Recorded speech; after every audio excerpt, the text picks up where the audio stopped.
Islara बाना फैखाबाय दा आंनि बाना फैखाबाय दलि लानानै लायगोन आं नोंखौनो होननायसो जागोन जासोम नाम्बार मारा मा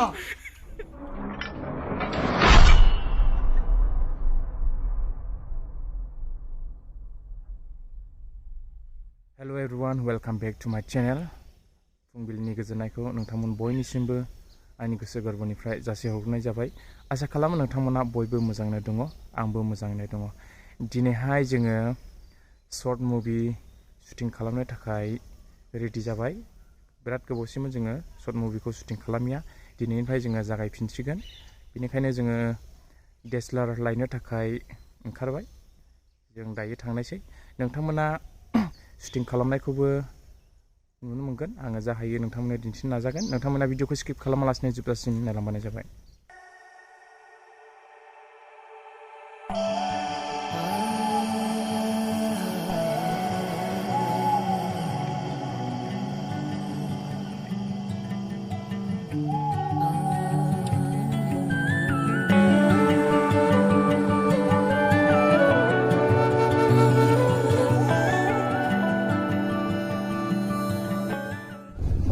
दायो जोङो बेंटल सफैबाय लोगोफोर। मा बैयावसो सनारि लाइनाव औ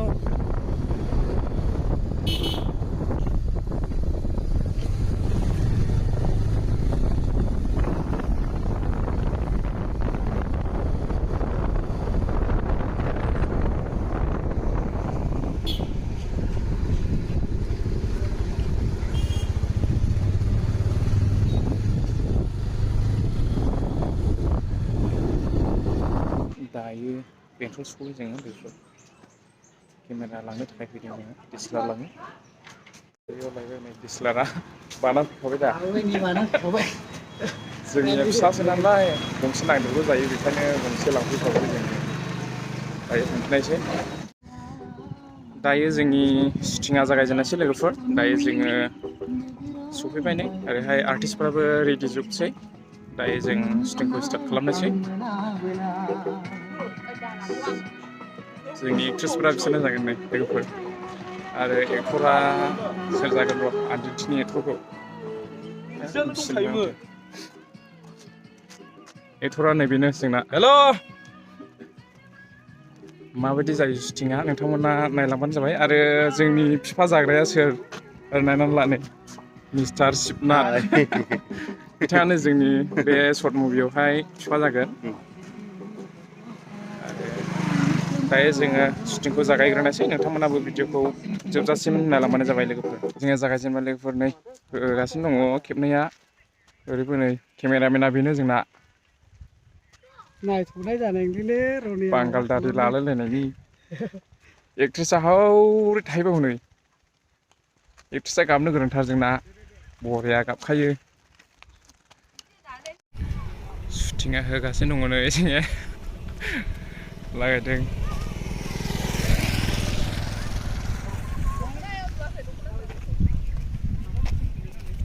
जै खेबखांबाथाय बेबायदि जमा जमा नायखायो नै माबायदि नुदों, साइज नुदोंना नुवाखै। एक्ट्रेसा नै खानाय जायब्रें जाजोब्बाय एक्ट्रेसना। मलाय मेथाइ दलि लानानै लायगोन आं नोंखौनो होननायसो जागोन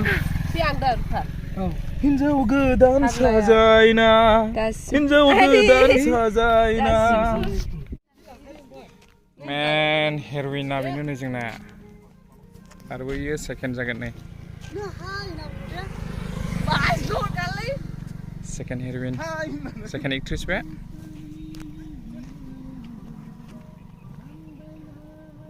सान्दुं गोसा जानो मोनाखै नोंसोरो? गरम मोनजोब्बाय। आरो नै बिजों दङ बिमासो लागोन बे जोंना। सिख्लाखौसो खालामोलै जोंना बिमाया। मेंबाय नामा? मेंबायना? ओंखामबो उखैबायना? ओंखामालाय उखैथ'वाखै, ओंखाम उखैयाखै? जागायहां जादों दासो।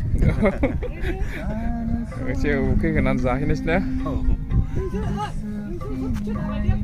ओंखाम उखैबायलै लोगोफोर। जानो ओंखाम उखैनाया दाबो गेजेरानो नाङाखै शुटिंआ दरफेन गोलैदों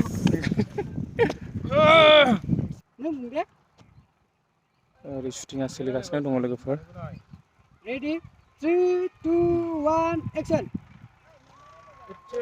माबा जाबायदां सर्टकाट जादोंमोन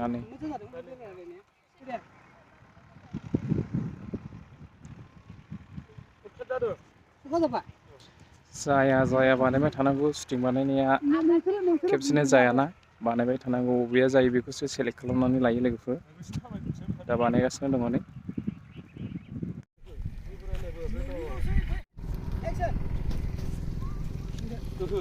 जेबो रायलायबोआखैथ' औ जेबो रायलायबोआखै दैयाव थाबोदो गोलोमजोब्बाय लोगोफोर सान्दुं गोसाना आयु दाबो जोबाखै गेजेरा नाङाखै दाबोनो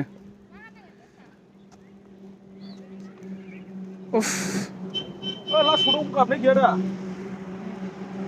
आयो थैबो मेंनानै जिरायजोब्बाय गासिबो एक्ट्रेसफ्रा मेंबायनो दै गांबाय बेनिखायनो जों दखानावहाय दै लांफैबाय लोगोफोर आरो माखासे जाग्राबो लाबाय दायो जोङो थांफिननायसै ओमफ्राय दसे थानानैहाय ओंखाम जाहैनोसै गारिया जोङो दै गांनो हाखालिमोन नै गारामा रानखांजोब्बायमोन गालिमेन गालिमेन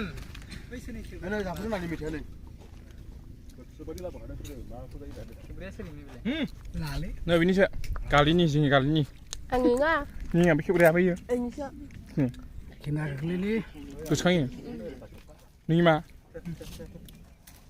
आं होदोंलै बे थेबग्राया आंनि जायो लादो सोनानै दा सावो इसोर जाखियाखै लादोबा लागायदों नै 2 1 एक्सन आरो नोंबो सेंग्रा गोरिब जानानै एसेबो लाजियासैनो एक्सन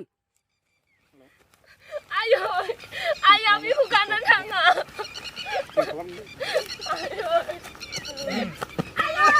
जाबायलै बिनिबाय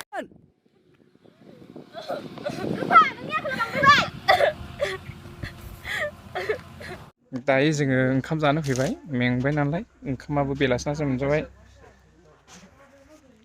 बिथाङाबो ओंखाम उखैनानैहाय जिरायनानै दंसै माखासे जाग्रोथोंसै सिख्लाफोर औ सिख्लाफोर जाग्रोथोंसै जों दा उनाव जानोसै ने औ जायो ओंखामा बेलासिबायलै मोनजानाया जेबो नङा बेफोरलाय मासि दा बिथांनि पार्ट दङ बिथांनि पार्टना जाथ'वाखै नालाय दा ओंखाम जाखांनानै बिथांनि पार्टखौ लानोसै बिफायाव गोग्लैदों बिफा एक्टरनि बिफा नायदो नोंथांमोना जेब्ला भिडिअखौ जों रिलिज होयो नोंथांमोना भिडिअखौ नायबानो जाबाय आङो आंनि कमिउनिटि टेबावहाय लिंकखौ होना होगोन नोंथांमोना हाबनानै नायबानो जाबाय आरो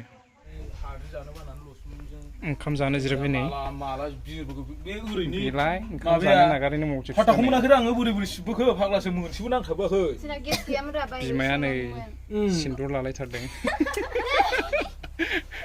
हाबा जायाखै दे लोगोफोर बियो सिख्लासो जानोसै आरो जों मिथिबाय जादो नै ओंखामा सफैगोन लासै लासै नेयानो जाबानो जाबाय आयौ बाबुआ दोस बेखौ जानांगौबा थैखाबायलां एक्टर जागोन नो बे फानलुखौ बानलु थाइनै जाखा एक्ट्रेसखौ सुधारदों मोखांजों जाबाय जाबाय औ एक्ट्रिस दा बारा मोजां नुवाखै दा ओंखामा उदै बुंजासे जाना लादो भिडिअ मोजां नुबाय मेकआपा गाबाय मेकआपा गाबाय नङाबा नायजाखाया खाथियाव टेबोलाय जासिन जासोम नाम्बार मारा मा आंनि मानसिया बिदि जानांगौरा लाजिबा नोंसोर जायासै गावनो लाजिनांगौना ओंखायनो जाखायानो नुना लाजिनायखायनो जोंबो ओंखाम उखैबाय ओंखाम उखैनानै मेंनानै सेरला जाबाय शुटिं खालामनाया ओरैनो गोरलै नङा लोगोफोर बिराद खस्थ' खालामनांगौ जाया शुटिं खालामनांगौ जायो नालाय मोनसे मोननै शटना जाया बारम्बार खालामनांगौ बबेया जायो बेखौसो जों सेलेक्ट खालामनानै होयो नालाय बेनिखायनो बिराद खस्थ' खालामनांगौ जायो जोंनि आलायारन फिल्म प्रडाक्सन इउटुब चेनेलावहाय जोङो भिडिअ हगारिया बिराद गोबाव जाबायमोन माखासे प्रब्लेमनि थाखाय जों हगारनो हायाखैमोन दायो जोङो दिनैनिफ्राय स्टार्ट खालामफिनबाय दिनैनिफ्राय जोङो स्टार्ट खालामनानै भिडिअखौ जों कन्टिनिउ लाबोनो नाजासिगोन नोंथांमोनाबो जोंखौ सापर्ट खालामलांबाय थादो बे जों दिनैहाय शुटिं खालामनाय सर्ट मुभिनि मुङानो जाहैबाय ट्रु लाभ बर'आवहाय बेखौहाय मा होननानै बुंगोन सैथो मोजां मोननाय बा सैथो अननाय बे आरो ट्रु लाभ बेखौ नोंथांमोना नुनो मोनगोन जों बेखौ दा शुटिं खालामगासिनो दङ बेखौ जों जेब्ला शुटिंआ कमप्लिट जायो एडिटिंखौ जों कमप्लिट खालामो अब्ला जों रिलिज होगोन नोंथांमोना नेनानै थाबानो जाबाय लोगोफोर